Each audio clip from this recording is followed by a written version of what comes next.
आज जो है करीब 55 गांव की जो टोंडक सरदारी है, हमारा टोंडक गोत्र हीरो में एक माना हुआ, तो वो 55 गांव की सरदारी यहाँ इकट्ठी हुई थी। और जो एक सामाजिक जो संरचना शुरू से चली आ रही है, ऐसा नहीं है कि खापों का जो है हीरो में पहले नहीं था, पहले भी था और अभी भी कुछ हैं, जैसे डाबर 18 की सुलोदा पचगामा है, तो ऐसी है। टोंडक सरदारी ने एक पहल करी कि जितने भी हमारे ठिकाने आबाद हैं टोंडक भाइयों के, वो यहाँ जो है हमारे इस पवित्र स्थल में इकट्ठा होके और हमारी इस खाप को फिर से मजबूती प्रदान करते हुए खड़ा करें। जी, लेकिन खापों की आवश्यकता क्यों है, जरूरी क्यों?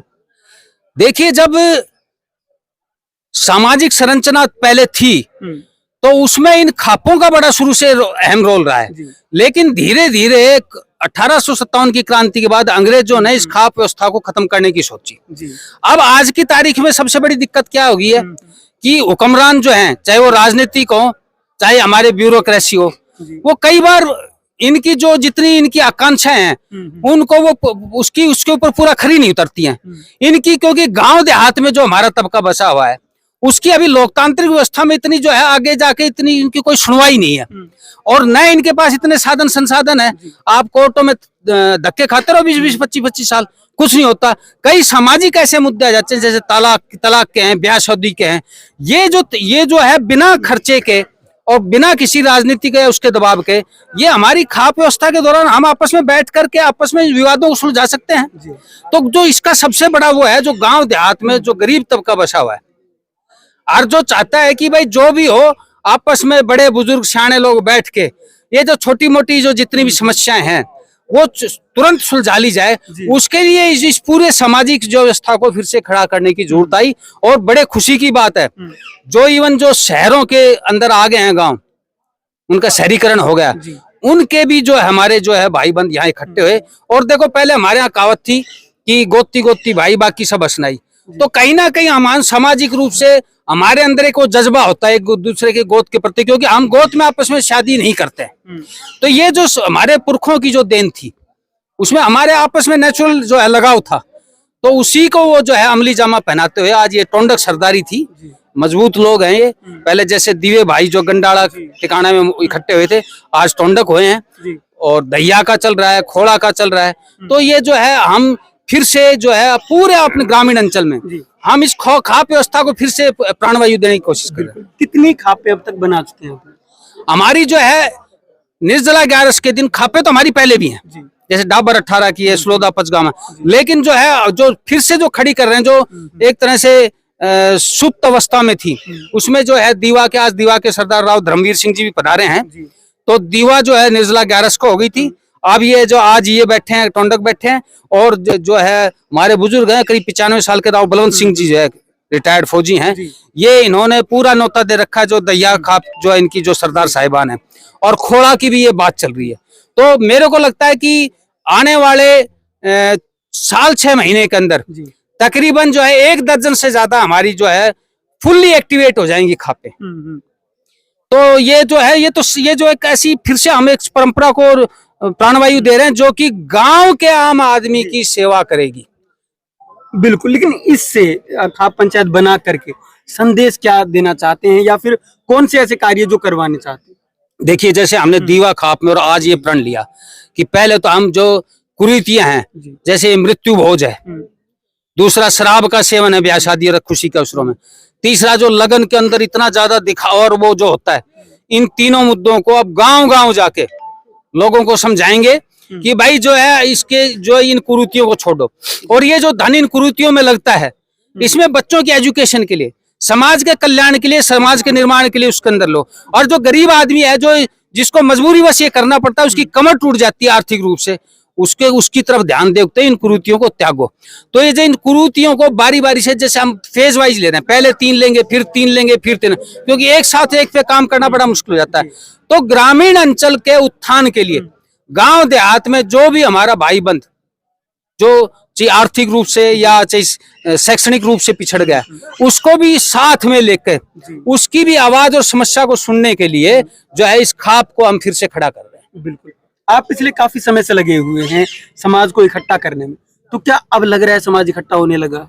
बिल्कुल। अगर ये इनका जोश देख रहा हूँ, जींद, हांसी, हिसार, राजस्थान है, मध्य प्रदेश और ये दिल्ली सूबा, यहाँ से सारे साहिबान, यहाँ की सरदारी आ ही रही है अहिरवाल की, तो ये सारी आ रही है। और आप देखिए ये जो खाप होगी आने वाले दौर में पूरे अहिर समाज की रीढ़ की हड्डी होगी। और ये जो हमारा अहिर रेजिमेंट का मुद्दा है ना, ये खापे ही इसको जो है दिल्ली फतेह करना सिखाएंगी।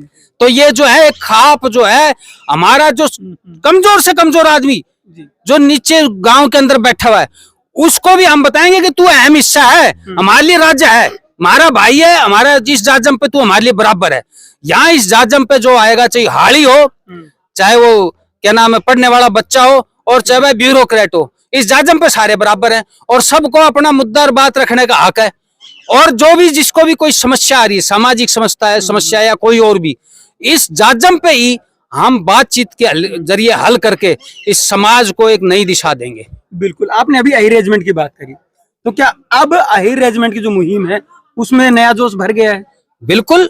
ये खाप जो है ना, देखो खाप जो है हमारे रीढ़ की हड्डी है। और ये अहिर रेजिमेंट के जो मुद्दे को मैं पूरा विश्वास रखता हूं कि ये अगर फतेह करवाएगी तो ये हमारी खापे ही करवाएंगे। इसलिए हम इसको देखो, आप पहले भी देखा होगा अहिर रेजिमेंट के प्रचार में, जन जागरण में खाप को भी हम उतनी अहमियत देते थे। और अभी तो जो है ये एक अंगड़ाई सी ली है, जो हमारी बड़ी बड़ी जो हमारे जो खापे हैं, जैसे वीर कौशलियों की है, अफरिय भाइयों की है, खोड़ाओं की है, निर्वाण की है, सातोरियों की है, खोशिया है, कड़ीनवाल है, उड़ीनवाल है, खातोदिया है, ये बड़ी बड़ी जो गोते हैं, जो कईयों के नाम में नहीं आ रहा। तो ये जो है, ये जिस दिन खड़ी हो गई संपूर्ण रूप से, और इनका जो ताना बाना इन खापों के जरिए बन गया, तो रेजिमेंट तो हम गारंटी कहते हैं कि जो है 1 साल के अंदर अंदर हासिल कर लेंगे जी। अब तो नई सरकार भी बन गई है, दोबारा से सरकार आ गई है, हरियाणा की बात करें चाहे दिल्ली की बात करें, तो अब इन सरकारों से कैसे मतलब निपटेंगे इस सवाल को लेकर के सरकारें आपके लिए अहिर रेजिमेंट बनाएं? देखिए, आप हमारे मुद्दों को वर्षों से पहुंचा रहे हैं। आपने देखा होगा जब कभी 2 आदमी इकट्ठे नहीं होते थे, कहते थे ये आगी रेजिमेंट। इस बार के लोकसभा चुनाव में कोई ऐसा दल नहीं था और कोई दल का ऐसा नेता नहीं था जिसने मंच के ऊपर अहिर रेजिमेंट का मुद्दा नहीं उठाया। इसका मतलब यह है, अब राजनीतिक और सामाजिक दोनों रूप से अहिर रेजिमेंट के मुद्दे को हर प्लेटफॉर्म पे स्वीकृति मिल गई है। अब लोगों को समझ में आ गया कि हाँ, ये जेन्युइन मांग है, देश सेवा के लिए है, समाज के कल्याण के लिए है, और ये जो है इस कौम की सबसे बड़ी मांग है। तो ये स्वीकृति प्लेटफॉर्म पे मिल गई है। मतलब जुबान पे बात आ चुकी है और बिगुल बच चुका है। और देखो, हमारा तो आदमी वैसी तन मन धन से लगा हुआ है। हमारे नौजवान टोली की टोली घूमती है रेजिमेंट के लिए, और ये जो अहिर रेजिमेंट के हमारे, फिर हमारे जितने भी ये खापों के प्रधान है, आज आपने देखा और धर्मवीर सिंह जी जो दीवा खाप के प्रधान है गंडाला से, उन्होंने अपने मुद्दा क्या रखा था, उन्होंने कहा था भाई ये जो है रेजिमेंट के मुहिम को हम सिरे चढ़ाएंगे।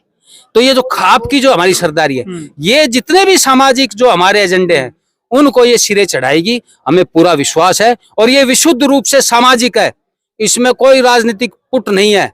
और ये ऐसा संगठन है, मैंने कहा ना, जिसमें हाड़ी से लेकर ब्यूरोक्रेट तक इसमें शामिल है, उसकी बराबर की आवाज है। अदरवाइज आप देख लो और संगठन आपको कैसे मिल जाएंगे, लेकिन ये विशुद्ध रूप से सामाजिक संगठन है। और इसमें जो है जितने भी तमाम मुद्दे आएंगे, और ये जो 3 मुद्दे हमने गिनाए हैं, रेजिमेंट ही नहीं, आगे आने वाले दौर में वक्त के हिसाब से समाज को जिस भी बदलाव की जरूरत पड़ेगी, जिस भी चुनौती का सामना करना पड़ेगा, जहां भी आवाज उठानी पड़ेगी, और ऐसा नहीं है भाई, खड़े भी होंगे मजबूती के साथ, खून पसीना दोनों बहाएंगे, देश के लिए भी, समाज के लिए भी और कौम के लिए भी। और ये जो है अब ये बिगुल बच चुका है। जो भी आदमी आया, ये देखो, ये किराए की भीड़ नहीं थी भाई, इनके अंदर जज्बा है। आप धोले बालों वाले भी, नए बच्चे भी, शिक्षाविद भी आए हैं, प्रिंसिपल साहिबान आए, इंदौर से हमारे जो है पार्षद साहिबान आए, राव विजय सिंह जी, और जो है जितने भी अलग अलग जो फौजी हैं, इंजीनियर हैं, डॉक्टर्स हैं, टीचर्स हैं, तो सारे आ गए हैं। तो इसका मतलब खाप जो है चुनिंदा लोगों का मुद्दा नहीं है, पूरी कौम का। यदुवंशी जाग गया है, अहिर जाग गए, और जाग ही नहीं रहा, अब तो किलकी मारने लग गया है कि भाई कौम एक हो गई है। सारे के कान खड़ा कर देंगे जितने भी हैं, ये जितने धोड़पोश हैं उनको बता रहे हैं भाई हमारा जो अहिर खंडा खड़ा हो गया, और ये खंडा समाज में चौकर तू हंडेगा।